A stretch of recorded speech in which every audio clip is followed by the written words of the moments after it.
Innovation in foreign securities. Uh, Financial innovation is the process of creating new financial products. Innovation in financial instruments includes updated technology, risk transfer, and credit and equity generation. Innovative financial instruments can attract funding from investors, which supports economic growth. It is difficult to classify these innovative foreign securities into traditional categories like debt, equity, and hedging instrument. Frequently, they converted into hybrid instruments. Hybrid instruments means where both equity and debt components are seen. These are the classification. Let's see the first one, debt instrument. And here we are going to discuss few of these debt instruments. The first one is commercial paper. Commercial paper is short-term debt in instrument which is issued by the corporation. Maturities on commercial papers last up to 1 year. The interest is usually discounted. Then the next one is convertible bonds. Convertible bonds is a fixed income corporate debt security, and these bonds can be converted into predetermined number of common stocks or equity shares. Then the next one is covered option securities. Option is a contract. Here option means it's a contract which gives the owner the right but not an obligation to buy or sell underlying securities. It is a short-term debt that gives the issuer an option to repay the principal and interest in US dollar. The next one is European currency unit bonds. A euro bond denominated in basket of currency of, of the 10 countries that included in the European community. This bonds pays interest and principal in euro currency or in any of the 10 currencies which are included in the basket at the option of the holders. The next one is indexed currency option notes. It's a bond denominated, and here it's a denominated in US dollar, and here the interest and principal amount will be paid in the US dollar, and the principal amount is linked to the exchange rate of another currency. The next one is principal exchange rate linked securities. These securities pays interest and principal in dollars, but with principal payment linked to the exchange rate between the dollar and the second currency.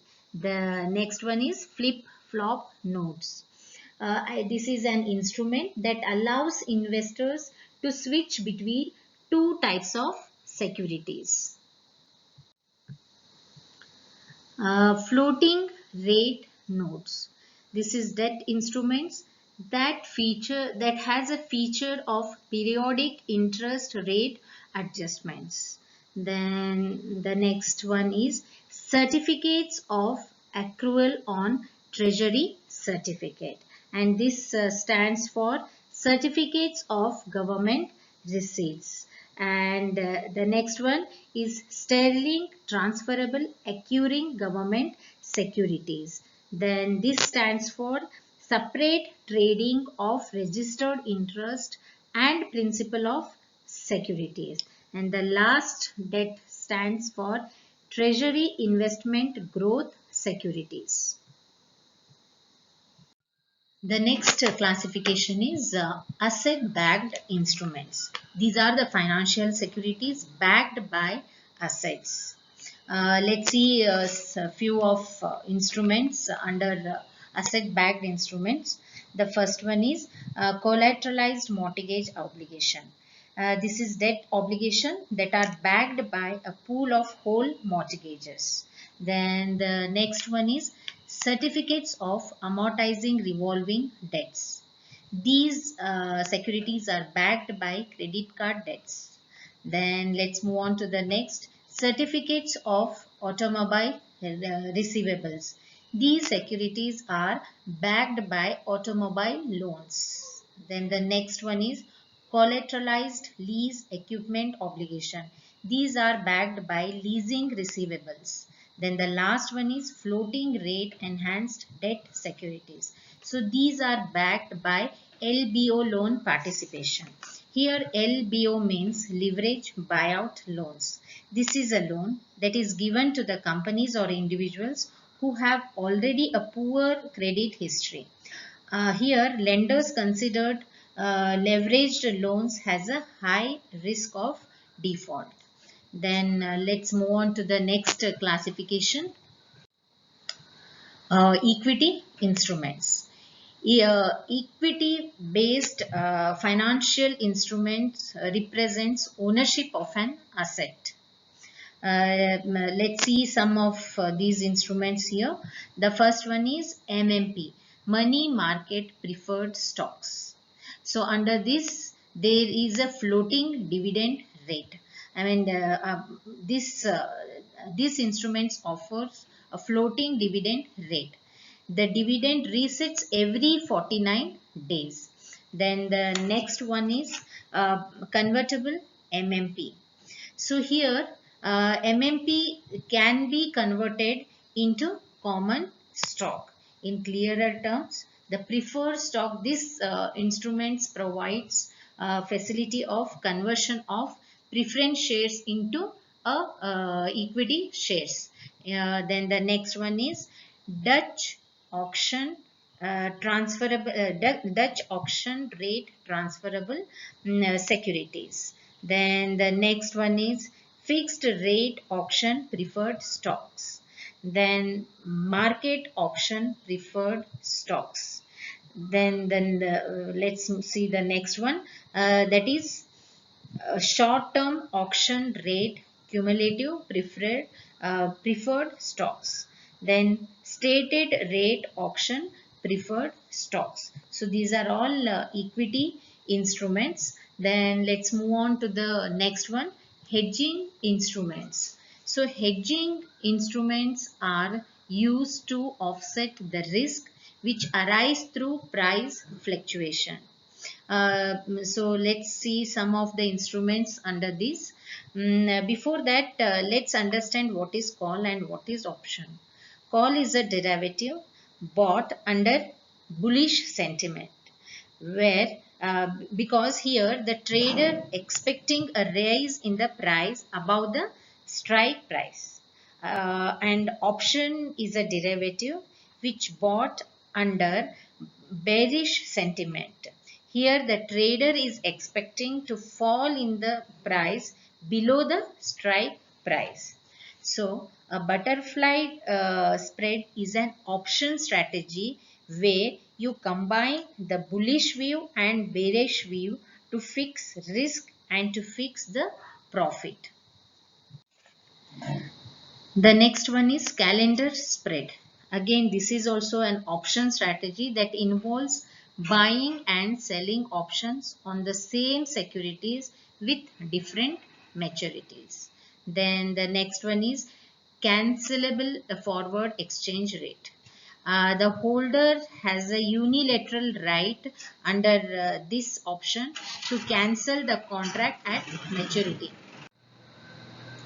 The last one is combined currency and interest rate swap. So these are the some financial instruments. Let's move on to the next slide. The next topic is meaning of portfolio management. Before jumping into discussion of portfolio management, let us understand what is portfolio means. A portfolio is a classifying grouping of financial instruments such as stocks, bonds, currencies, mutual funds, etc.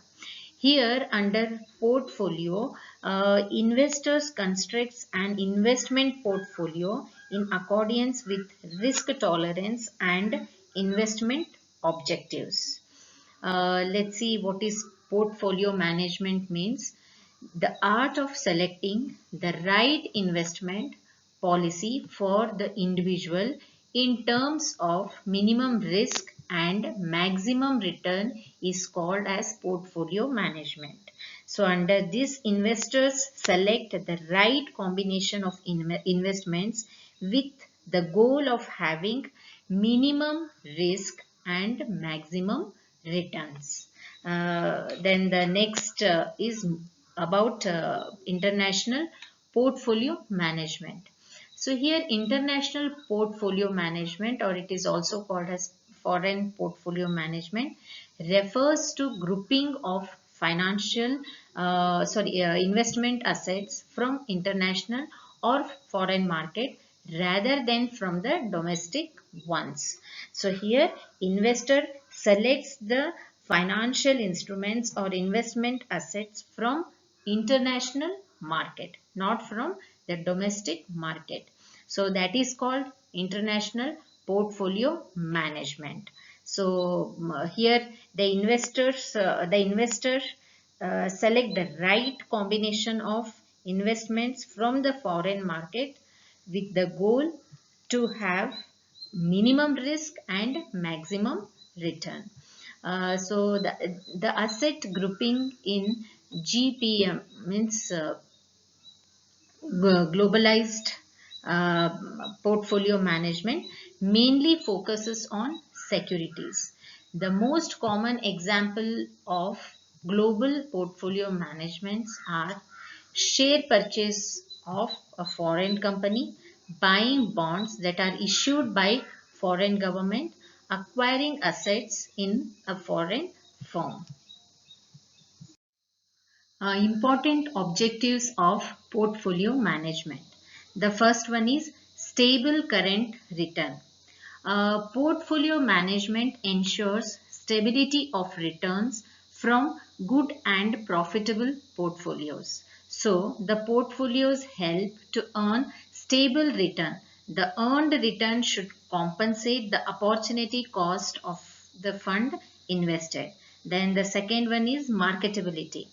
A, a portfolio consists of such investment which can be traded easily. Let's say if portfolios contains too many inactive shares, then there would be a problem for an investor to trade or to switch from one investment to another. Then the next one is tax planning. Portfolio management is planned in such a way which gives high return and favorable tax exemption, or we can say minimize the tax burden. So portfolio should be selected after considering income tax, capital gain tax and other taxes. Then the fourth one is appreciation in the value of capital.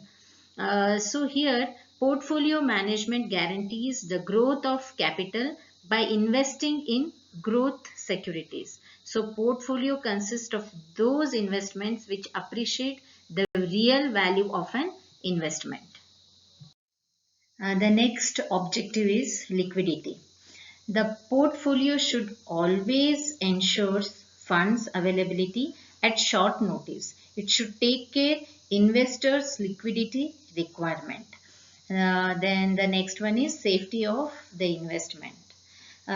Here the portfolio should be designed in such a way which reduce the risk of loss or which minimize the risk. The main motive of portfolio management is to ensure the safety of investment.